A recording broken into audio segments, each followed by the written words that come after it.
This is the Real Positive Girl podcast, and I'm your host, Sabrina.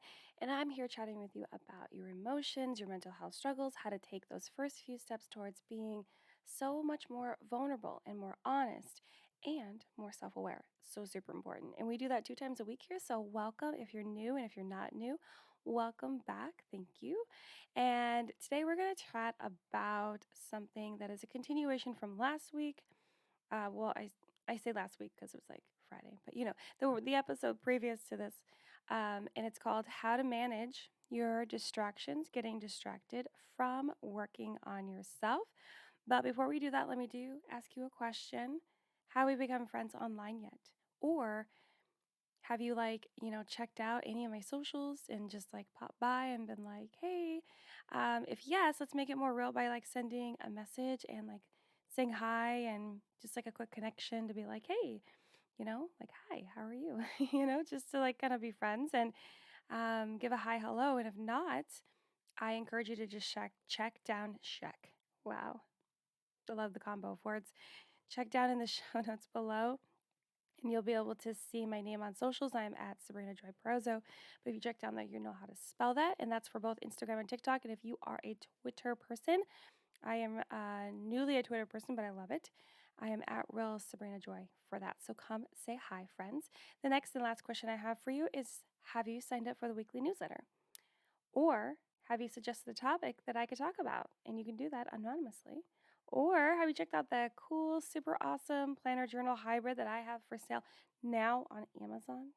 Prime shipping, half the price. It's amazing, right? And if not, you can take a peek down into the show notes again to find links for all those things and a couple other things if you're interested. And lastly, I'm also looking for support from anyone that would like to support my goal of sharing mental health and mindset content online full time by becoming a monthly donor over on Patreon or, donating any sort of financial way that you would want to. If that is not your thing right now, that's totally fine. The best way to support me right now without spending any money and basically no time is sharing the show and popping up a review on, I think, Apple. And I don't know if Spotify does reviews, but I know you can like do the stars on Spotify and still rate it. So do that. I would really super appreciate it. Let's, go and talk about what we're actually here to talk about: how to manage your distractions. And you can check out all that stuff later in the show notes. I eventually realized that minimizing distractions for me, when I really thought about it, like managing and minimizing them, managing how many were, felt very overwhelming in my life, and then minimizing them and try to cut back on them had a lot to do with setting up personal boundaries. And that's just for me. And I think it's like that for a lot of people, but it's possible that people already have personal boundaries, some sort of like light one set up, and it still need that little bit of extra to manage distractions, mostly because they come straight directly from you and not necessarily like outside sources. You know what I mean? But for me, it had a lot to do with setting up personal boundaries. And this had a lot to do with like failing to get time to focus when I asked for it from other people, like, hey, listen, I got to do this. I can't really be doing anything else. And also not understanding that inanimate objects can also be distractions. I never really like deeply thought about that for the longest time, that, TVs and dirty kitchens and unorganized desks, did like in searching online for something I really don't need are all distractions. Did you know that?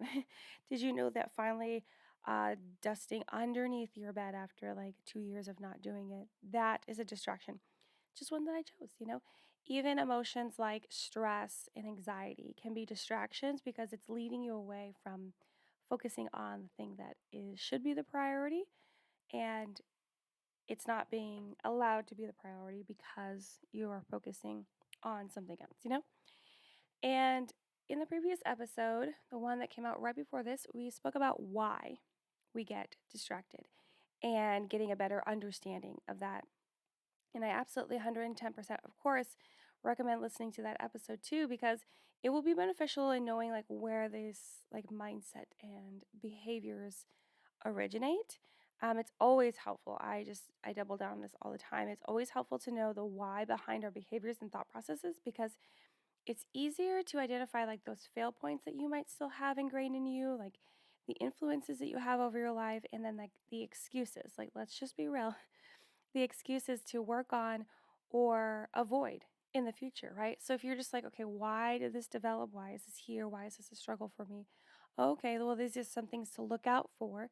Because despite like creating a plan to manage things or cut back on things or whatever you want to do with your struggles and the things that you're dealing with in your life, like your past, like the way that it crept into your life the first time, that could like circle back and happen again if you aren't like aware that that's how it came into your life. Do you understand? Because it's like, yeah, you've set this whole new system with achieving these goals and becoming your best self. But if you weren't able to take the time to really identify, like, okay, well, how did this come to be? Right. And then, having that information to be aware of as well of how it could again become more of a struggle than something that you are have like overcome or not really overcome. I hate that word. I don't know why. Moved forward from and learned so much from. Do you understand? I think you get it. You get it. So we all know that. But anyway, yeah, check out that episode. It's a good one. But we all know that distractions just like get in our way of completing like whatever needs to get done. But despite knowing this, we still allow distractions to like take us away from whatever is like highest priority at the moment. And you could like literally make a list or not and just like in your mind be like, okay, this needs to happen. And then we're like, okay, we need to not get distracted. And then you literally can come up with a list of 10 things where it's like, well, probably should do this instead. And, I think some of you might even be thinking that, well, Sabrina, um, those things that the priority list just changed. And I'm like, I don't believe you. I mean, sometimes the priority list can change if like an emergency comes up or you realize that something actually is more important to figure out sooner than later. But I would say more often than not, it's not just like all of a sudden you're like, well, yeah, I really needed to deep clean the cabinets in my kitchen instead of, finishing this project or turning in that form or whatever, or shopping for this because this event is coming up and it's super duper important and things sell out. You know what I mean? And so if you were just trying to like lie to yourself and make up excuses that, oh, well, priorities changed, I really encourage you, like, we're real here. If you're new, I'm just real and raw and honest because that's is what is going to help you grow and become your best self and be able to overcome these struggles. Not overcome, sorry. Ugh, that word's so caught in there. I don't like overcome because it means it feels so finite. And I don't think that any of our struggles are finite. I think that they can still creep back and kind of like try to poke at us, but we have developed the skills and ability to, push past it, learn from those experiences and keep it moving, You know what I mean? So don't come at me with those excuses. You really need to evaluate them for yourself and be like, is this really how I want to live my life? Full of excuses and just making crap up for why I can't just, you know, figure out how to get it together. I'm just saying. So, but yeah, we still allow these like distractions to just like get in the way of our highest priority stuff. And, these distractions could be like our family, our friends, random wandering thoughts, socials.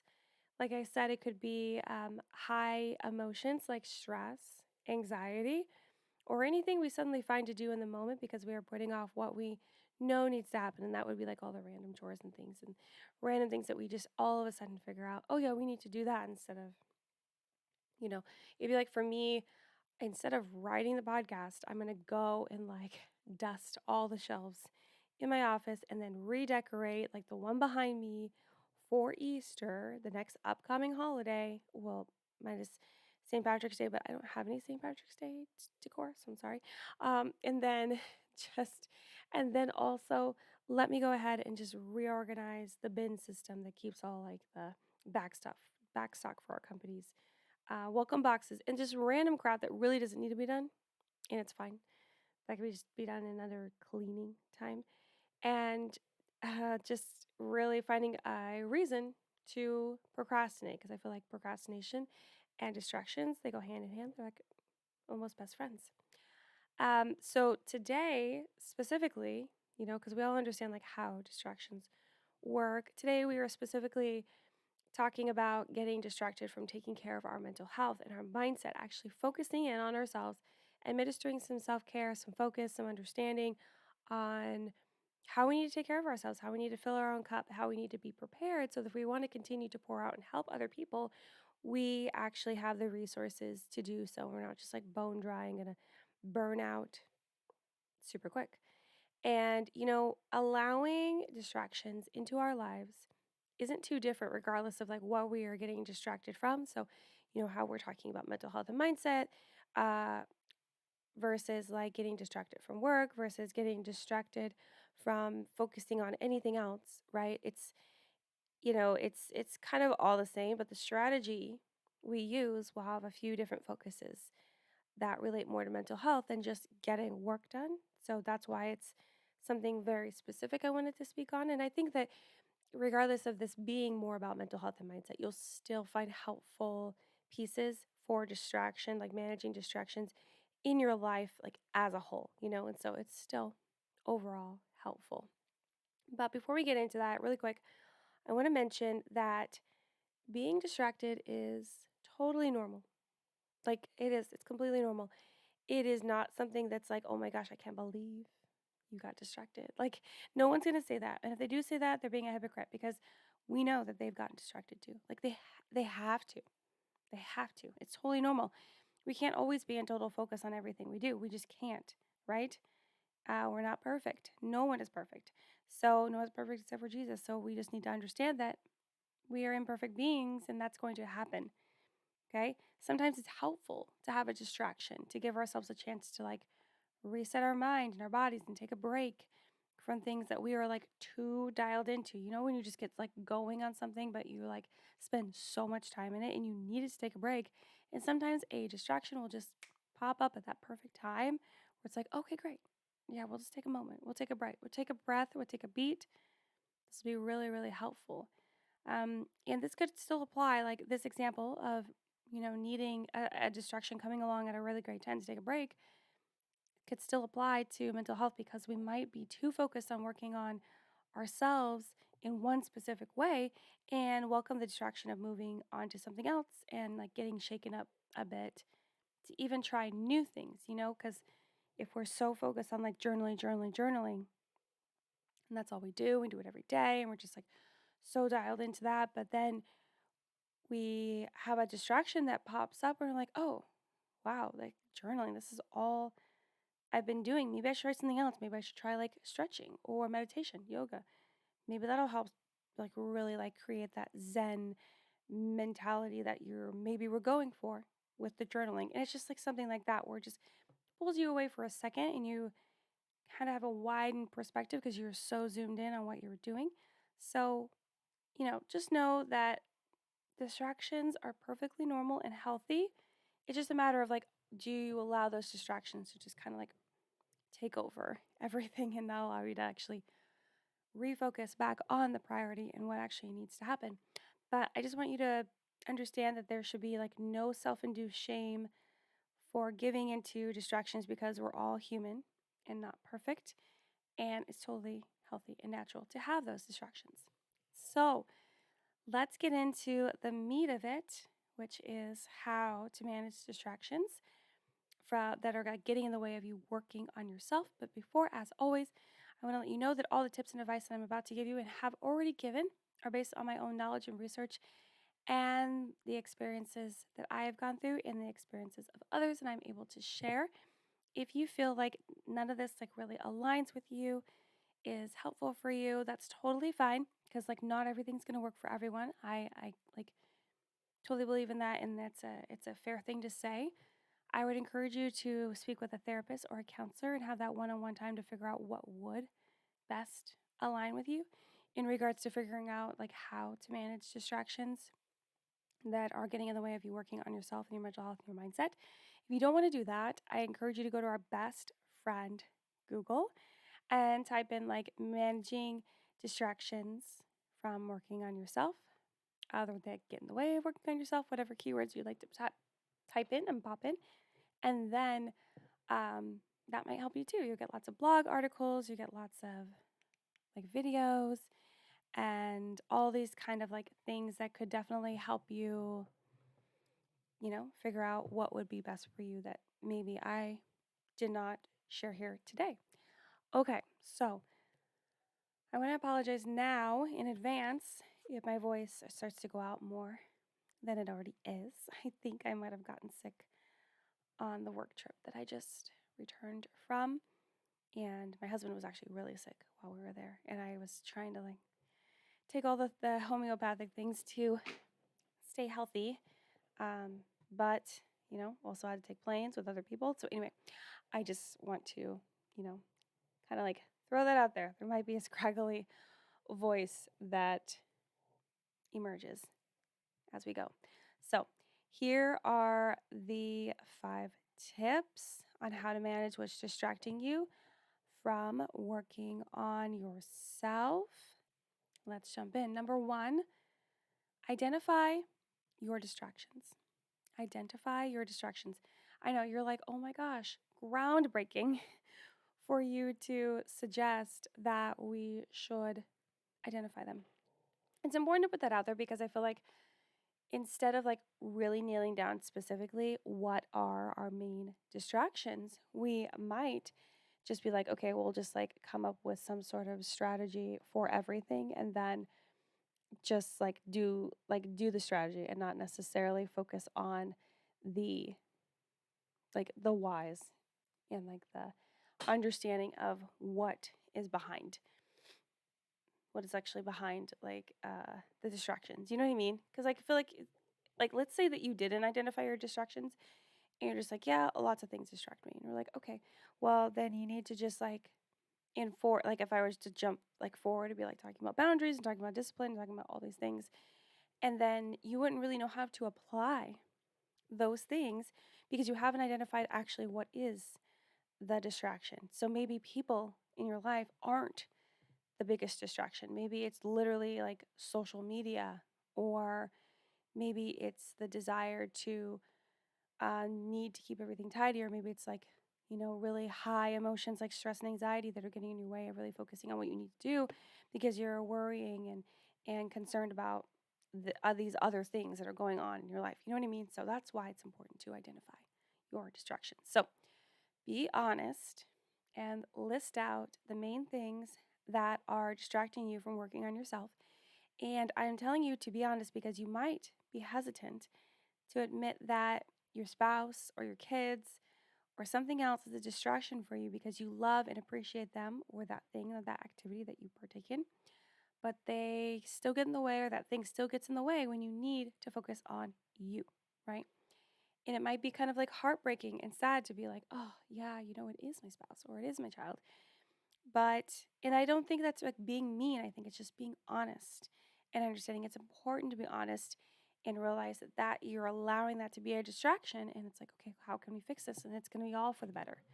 So if certain people or activities are only distractions for certain things, though, let's say that your family is only a distraction when you are, needing to journal or meditate, I would definitely make sure to note that down in like a list. But let's say that your dog is a distraction when you are trying to, I don't know, let's say take like a bath, right?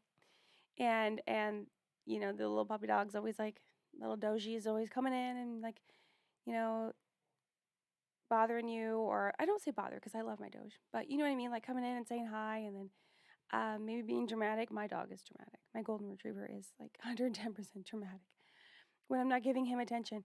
And so it's like maybe it's your dog, or maybe it's like some sort of neighbor that's always like knocking at your door and asking you to do things, and they only bother you when you're like at home doing homework or you're focusing on your side hustle or a project or something else, right? It's like if you have people or um, activities that cause a distraction only for certain things, make sure you note that down when you write down all of your distractions. And so, some quick examples of distractions in your life would be, again, social media, friends, families, chores, requests from others, wandering thoughts, high emotions, things like that, just to kind of have an idea. So, identify your distractions. Again, I recommend that you write an actual list. Now, it could be written down on like a notepad, but it also could be written down in a notes app on your phone.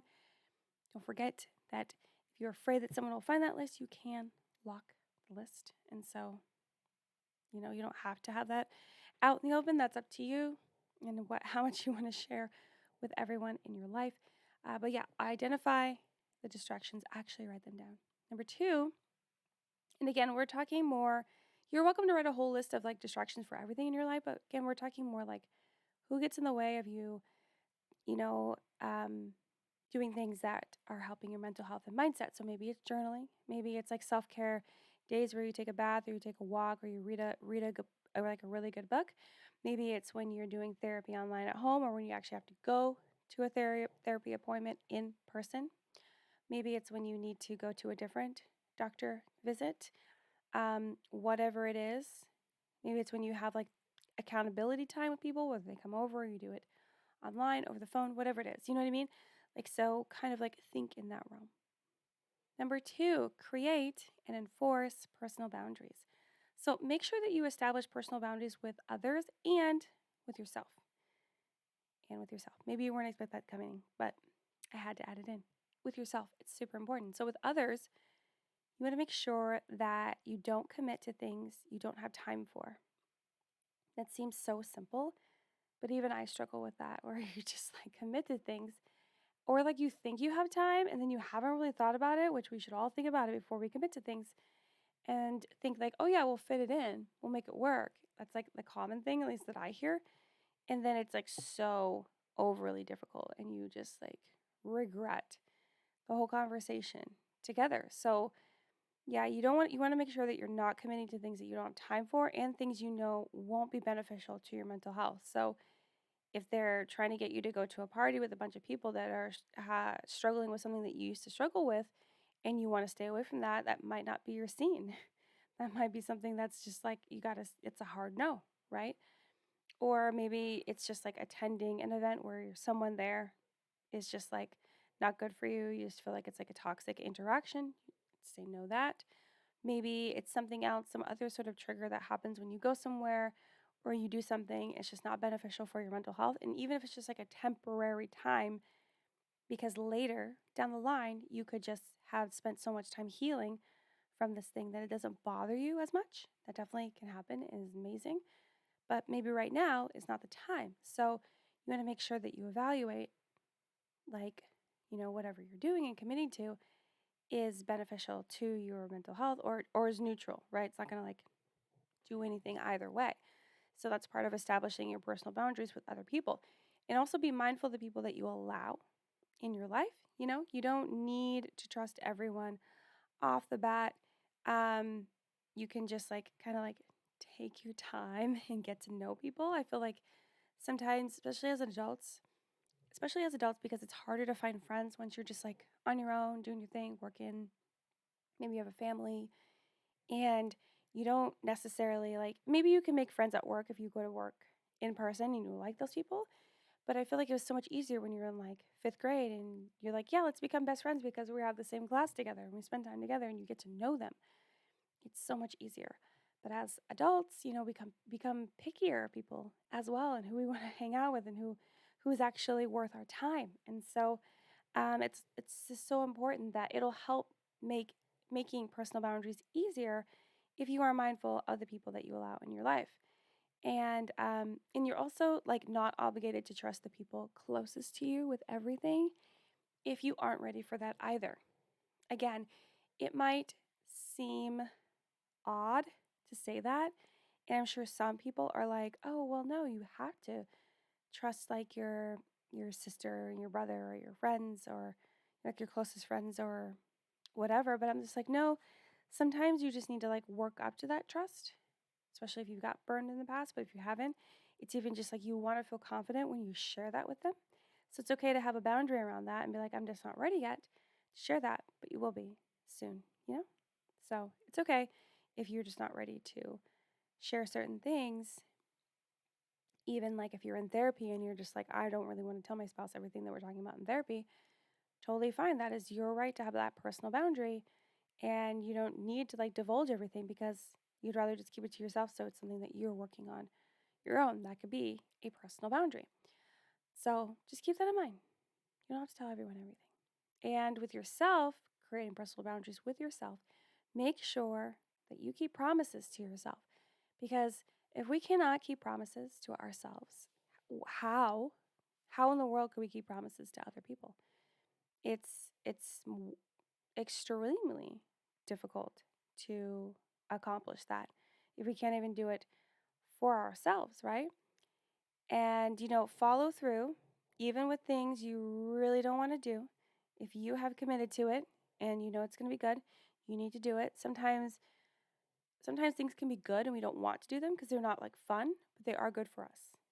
And that's important. So we have to have those personal boundaries with ourselves that we're going to actually follow through and do the things that we said we're going to do, kind of similar to like keeping promises. Also, like, don't betray yourself by engaging in things you know aren't good for you, like on purpose. You're like, yeah, I'm just going to like go to this club and hang out with these people and not drink, even though everyone around you is drinking and you struggle with drinking, right? Or anything else. That's a really classic example, but you know what I mean. So it's like, don't put yourself in a situation where you're putting yourself at risk on purpose just because you're like, well, I still want to be in the scene, but I think I can just like not deal with the struggle that I had before, but maybe you haven't actually spent that much time healing from that struggle. You got to be honest with yourself about where you're at in your healing process. There could be a time where, yeah, you could just pop by and have a good time and you don't care in the world about needing any alcohol, but that might not be this time. You have to evaluate, you have to make that decision, right? And understand if it's the time. And so, and also don't just shove it off and think it will be okay this one time. You're like, oh, it's okay. Well, just one time. And you get there and you're like, I'm not going to drink, but then you drink. And you're like, it's just this one time. Because, that's just leading down a path of it possibly becoming a habit and a problem and a struggle again. And if it's something that took you a long time to kind of get out of, like, why would you want to do that to yourself again? So create and enforce personal boundaries with other people and with yourself. It's super important because you're kind of like keeping yourself accountable for the things that you need to do to take care of your mindset, your mental health, for you to grow and become your best self and be able to engage in the things and not engage in the things that will help you with that goal. Number 3, develop discipline. Develop discipline. This is like the easiest one, but it's hard. It's easy and hard. It's easy to understand and comprehend and be like, yes, this is what we got to do. But it's difficult to actually put into action and to continue to have it in action, you know? So when we develop discipline, we develop the ability to like stay committed to our goals and intentions despite like anything that comes up against us. We're like, no, it's just like it's raining outside, but you've committed to walking every single day because that is good for your mental health, right? You're like, I need to get out of the house. You work from home. Maybe you like your kids are home too. Maybe everyone's home all the time, right? You're like, man, it's that time again. But it's just how your life is. You're just home and you've committed to taking a walk outside every single day because it's good for your mental health and it's good for the Doge if you have one. But then it's raining one day and you're like, oh, it's raining. I can't go outside. But discipline would say, no, you can go outside. You need to go outside. You have to go outside. You've committed to this and you need to figure out how you can get outside and still fulfill and stay committed to your goals in a way that would, I don't know, keep you driest or not like, have you coming home miserable from the walk or being like soaking wet, right? Just like figuring it out like, okay, maybe this time I need to like do a shorter walk because I don't have rain boots and then I need to get rain boots and a raincoat or whatever or an umbrella and figure out how you can do that walk in the rain because you know it's important to your mental health because it's been so good for so long, right? So despite anything that comes against us, discipline would help us still follow through. And, we make better decisions on what our priorities should be and are more intentional with the choices that we make and are able to stay more focused when we develop and strengthen our discipline for like anything in life, not just mental health and mindset, but it is very helpful in that when like the things and the practices that we take up to better ourselves and help us to heal and become stronger. So, with discipline, we are more likely to prioritize self care and everything we need to do to address our mindset and our mental health growth because we have committed to doing those things. It's just like for me, I've committed to going to therapy every single week. I'm disciplined in going to it and not just like randomly canceling because maybe that week was like very overwhelming or whatever the reason would be, right? I'm committed to doing that thing. Discipline could always also be on something that doesn't feel like it's contributing to mental health and mindset. But for me, I'm currently on like an elimination diet and I've had pretty good discipline. I would say on this business trip, it wasn't totally dialed in, but that was mostly because it's like I either eat something that has like a little bit of something I'm not supposed to eat or I don't eat at all. And that was really tough for me with the whole experience. So sometimes, we're not perfect. We're going to figure it out. But I would say the majority of my discipline has been like on point of not eating the things that I'm not supposed to eat so we can figure out how my body can feel better, which actually does contribute to my mental health and my mindset and feeling good and not feeling like crap and not having all that inflammation take over my body, which is part of the reason why I'm doing the elimination diet. And it does affect my mindset and how I'm thinking and how I'm feeling. So, you know, really just have to like think about how important to us, how important is it to us to feel better, to be stronger, to heal, and then how easy it is to just commit to discipline and then follow it through and know that it's worth it. Discipline will also help us stay committed to enforcing our personal boundaries because we're like, this is really important. We need to lock it in. Let's not let people overstep just because we want to be lazy. We don't want to stand up for ourselves. No, it's totally, absolutely worth it. Number 4, become more mindful. Become more mindful. When we think about practicing mindfulness, at least for me and some other people that I've spoke to about this, it can feel like something really out of reach because it doesn't sound real, you know? It just feels like this like celestial kind of thing to me. I don't know. I don't know why. It's always felt like that until I like dug more into it and, researched it and understood it. But like standing back, it just feels very like, oh my gosh, very in like, and this is not to offend anyone, it's just like this very spiritual yoga kind of thing. That's how it always felt to me until I did like more research on it. And I feel like a lot of other people feel the same, you know? It just feels like it's out of reach for a lot of us. But being mindful is just about focusing on more on what is happening in the present moment rather than being so caught up in what could happen in the future and ruminating over what happened in the past. So mindfulness is just being like, we are here in the present. And that's important. And that is actually within reach for all of us. It just sounds more like, I don't know, spiritual, celestial. Maybe because that's just the way that it comes off to us depending upon who's explaining it. I don't know. But it is attainable for all of us if we choose to. Most things are. And, it's really important. This is like one of the things I'm working on the most because life is actually more simple if we are able to just focus on what's happening right now. And, when things happen in the past, we can learn from them, but it's just in the past. In the future, we don't know what's to come. We could sit around and worry about it all day long, but there is no, like, for sure that we actually know what's going to happen. You know what I mean? And, yeah, it's just like I kind of wish that I had, like, figured out mindfulness a lot sooner in life because I feel like my life would have felt better and more content. But, here we are. I'm finally here. And just I'm saying that too, if that's how you feel as well. But I always want to like remind people that there is no reason to focus so hard on the past because there's nothing we can do to change what happened. It has happened. It's there. It's in the past. We can learn from it, but there's nothing we can do about it. It's already happened. We can only grow from our experiences and use that knowledge to move forward. That's all we can do. That's all we can do. It's important that we just realize that, accept it, and move on forward. Keep it going.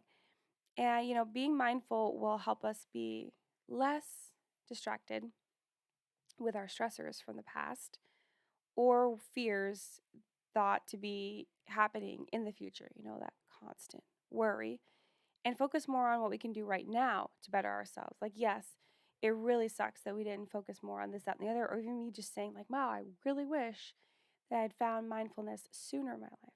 But that is the past. The past has already happened. Let's be grateful for what's happening right now.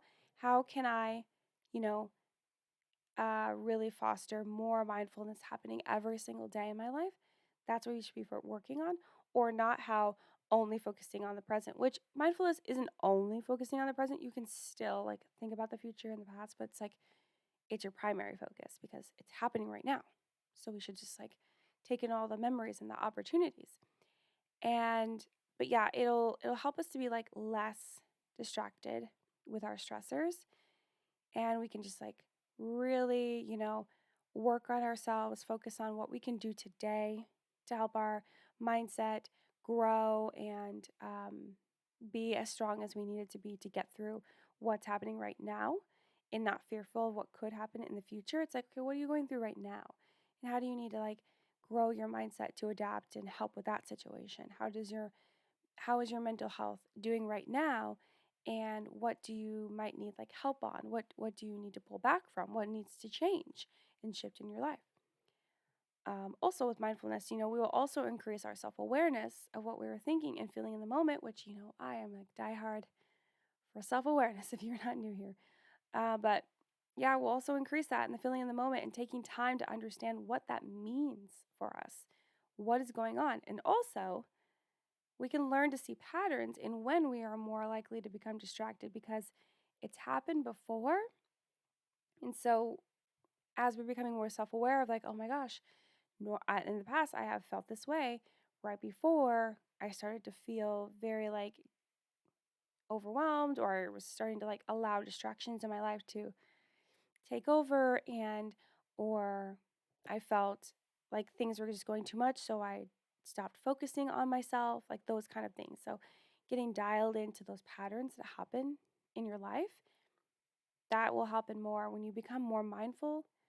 You're focusing on what's happening now, you're focusing on your thoughts, behaviors, actions, choices, and you're like, oh my gosh, well, why am I making that choice? And I'm better understanding that, oh my gosh, okay, this happens all the time. You're just gonna, it's just like, oh, this beautiful flow.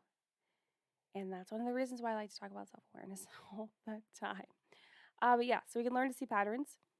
And, when we are more likely to become distracted before it's happened, and then create a plan to avoid that outcome as much as possible, allowing ourselves to just like give into distraction and then get back to what we need to do. Focusing on ourselves, helping ourselves, getting on that healing journey. You know what I mean?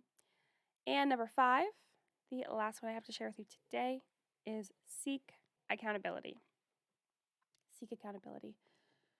Normally, at the end of a list like this, and not necessarily with me, but in general, if you were to do some research online, we talked about like getting support. Getting support is helpful, and it's generally like pointed towards like getting a counselor or a therapist, which I am on board for 125%. Yeah, do that. It's amazing. Or friends and family, people that are there to support you. Now, I want to highlight specifically seeking accountability because in my life, I've now had accountability for a year, and it's been great. And it's been really, really great. Better than I expected. And I think that's great. So I'm in like a business accountability group. So I have accountability in like a small portion of my life right now, not wholly, and that's totally fine because I don't really need accountability in every part of my life right now. I mean, it might be nice, but right now we're just focusing on like growing my business and like, in creating content for mental health and mindset and things like that. And so I have the accountability there to continue to grow and develop as an entrepreneur, and it has been so helpful. And so when I think about accountability, it's just like this amazing thing that everyone could seek and hopefully find in different areas of their life. It doesn't need to be this overarching thing, right? Because maybe you can just have accountability in overarching things if you do have a therapist or a counselor, which I kind of do. So, I'm sure other people feel that same way. But if you're able to set up some sort of accountability with someone else or even like a small group of people, this would be such a helpful thing to do for you. And it doesn't have to be something super vulnerable or deep. So don't worry. It doesn't have to be like, a deep like therapy session or even like super. I've never personally been to one, but I've heard that if you go to like a Alcoholics Anonymous meeting, it can get very deep. I don't even think it needs to be that deep where you're sharing like such dark things. It doesn't have to. It could be if that's what you're fine with, but it doesn't have to. You could just meet with others that are also focusing on just strengthening discipline or not allowing distractions to get the best of them in general. And either, just like chat about what y'all are doing to manage this and share ideas with each other to try that maybe, that other person hasn't tried yet. And you're like, okay, great. It could just be like you guys are focusing on that and maybe you're even doing it in different parts of your life, but you would like the accountability to continue to have and build strength and discipline and to, push past distractions, right? So I think accountability is just like such an amazing resource that we should all try to tap into for different things in our life. And just knowing that you have someone to check in with can keep you more accountable to your goals, of course, because you have to like share what you did. And that always rustles me up. I'm like, oh crap, it's Monday again. I'm gonna have to share. Like, what did I actually do? Did I actually, was I actually intentional, like with my word?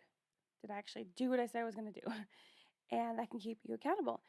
Um, and also, you can like feel a sense of positive responsibility of being there for someone else and checking in with them and wanting to encourage them and be there for them as they're trying to, do what they said they're going to do and follow through and keep promises to themselves and, be impeccable with your word, do what you say you're going to do. So, seek accountability. I think it's amazing opportunity and you can talk about those things, or maybe you can just talk about like, hey, you know, did you actually like implement anything that you learned in therapy? That could be like an accountability thing, or are you actually how is therapy going for you? That could be an accountability just to talk about like if you feel like therapy is helping you. Not even talking about like what you talk about in therapy, but is it helping you? Should you continue to use that time with that therapist? Should you look for someone else? Do you need help resources with that? Is the way that you're going about like growing your mindset in this specific way? Is that helping you? Like you can really just dive into topics a little bit deeper, but you can still keep it kind of like surfacey if that is what's best for you, you know? So it doesn't have to be very like, let me pour my heart out to you. So seek accountability. But that is all 5 of the tips that I have on how to manage what's distracting you from working on yourself. So I really hope that this was helpful for you, and I hope that if you did find it helpful, that maybe you can share it with someone else and let them know to listen and be encouraged and have these tips if they are allowing distractions to get in the way of their own personal mental health and mindset strengthening, healing, growing journey. So, thank you so much for listening to the Real Positive Girl podcast. Again, with me, Sabrina. I encourage you to take a peek down into the show notes below to sign up for the weekly newsletter or to check out the anonymous emotional venting that you can do. And what else? Oh, just come say hi to me on socials. Um, check out anything I have for sale, which is just the planner, all those kind of things. I'll let you figure it out. Again, share the show, rate the show if you can, if you have time. But until next time, have a good one, and I'll see y'all next time. Bye.